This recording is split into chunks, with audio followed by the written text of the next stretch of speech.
Well, Facebook is embroiled in yet another crisis after a former employee turned whistleblower has accused it of putting profit over the public good.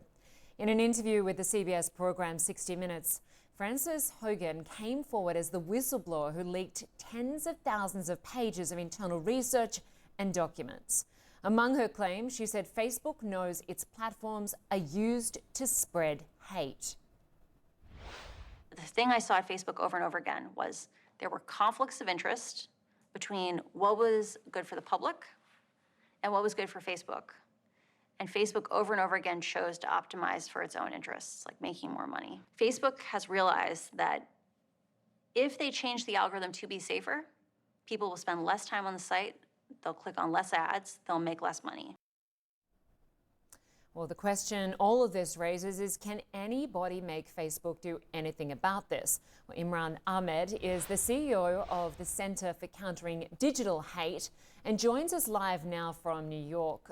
Good to have you with us. I want to first get your response to what we just heard from the whistleblower.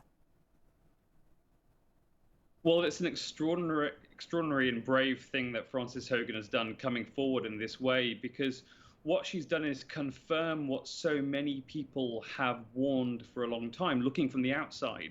What she's done is sort of switched on the floodlights internally to Facebook and shown that those suspicions were right, that Facebook has not only known about the harm it's creating in myriad ways. It's creating disinformation that's poisoning our democracy. It's increasing the amount of hate in our society. It's spreading misinformation about the vaccine that's undermined our pandemic response, that is responsible for people dying. But she's also said that these were the results of active choices by the company, that they had the chance to change. They heard the warnings. They were being echoed internally. And it should make us incredibly angry that the people running these companies have serially, to you, to other journalists, lied again and again and said, actually, we're not familiar with these complaints that you're raising. We're not sure if that's true at all. And the other thing that I found interesting was the whistleblower talking about how Instagram is harmful to large proportions of the population, especially teenage girls. And Facebook's own research showed just that. Let's just take a listen.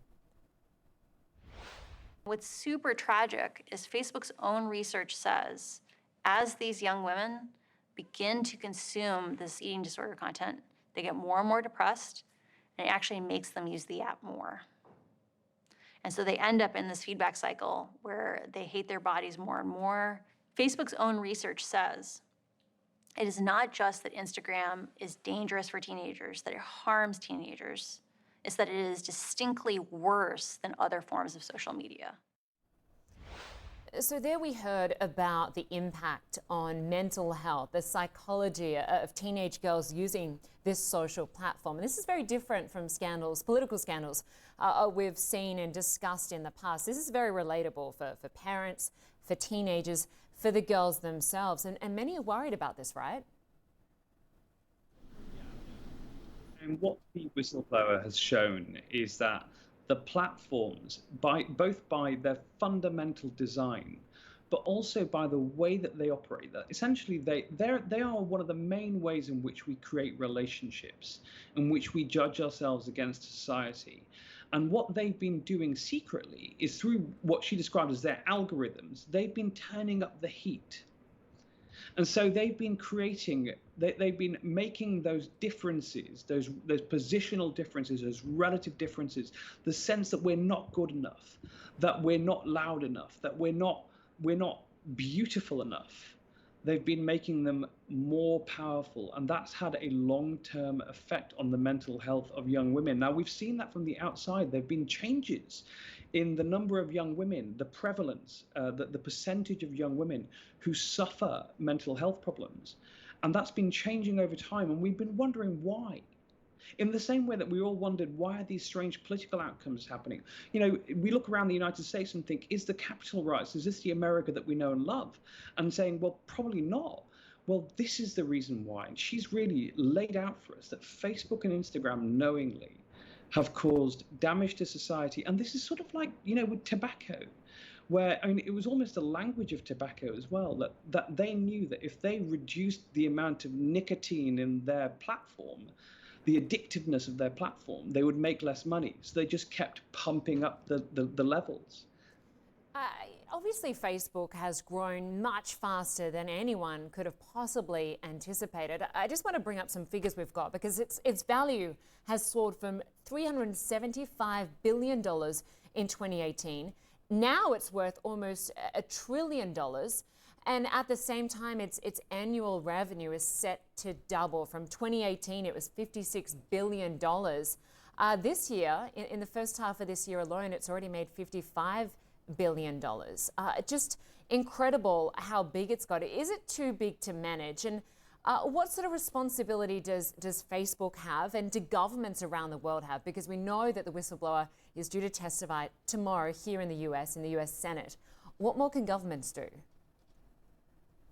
Well, what's extraordinary is that for companies so big that have such a profound influence on the way in which we create relationships, share information, set values in our society, that these remain so unwilling to show how they work internally. There's such little transparency. These are incredibly opaque companies. And what we're asking for is more transparency in the first instance. Look, we don't really want to get into the business of regulating free speech and regulating what people can and cannot say.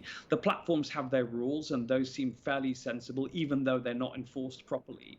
But we want to know, how do your algorithms work? How do you rank information? How do you decide whether or not to enforce your rules or not? So when something's reported, what do you do about it? And how do your economics work? So the advertising market, and one of the things that Nick Clegg said the other day when he was being interviewed was that ultimately they're beholden to their advertisers. I think their advertisers would like to know, where exactly are you placing our content? Where are you placing our ads? Because if you're placing them next to stuff that's causing young girls to hate themselves, that's not necessarily a good look for a brand now, is it?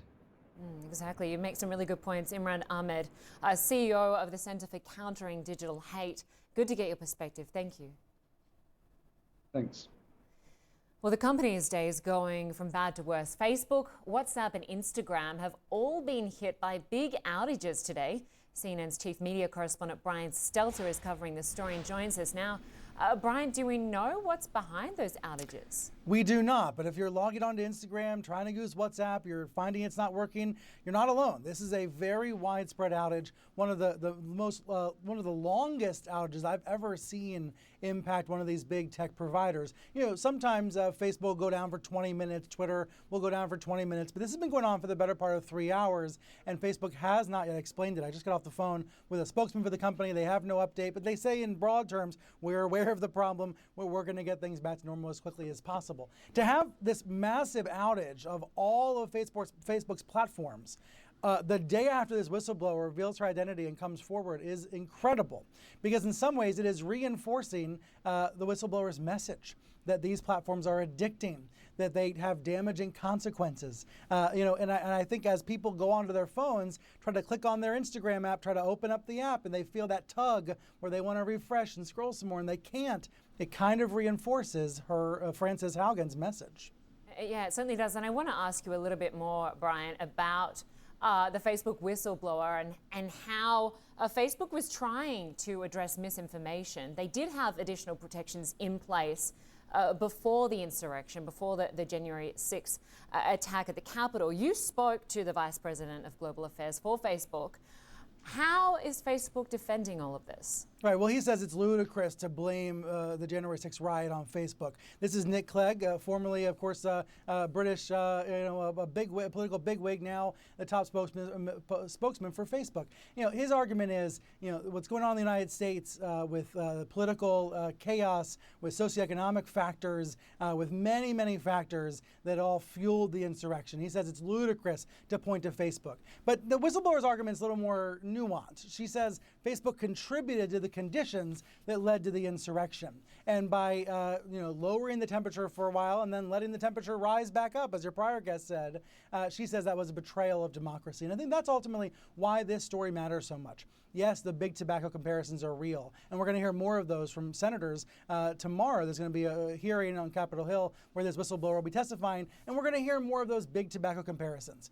But no cigarette company had an impact on democracy the way that Facebook has. And that's ultimately the big story here. It's about whether Facebook and platforms like it contribute positively in societies, in political debates, or whether they cause those debates to become so poisonous, so toxic, so suffocating that people either tune out or they turn to extremism.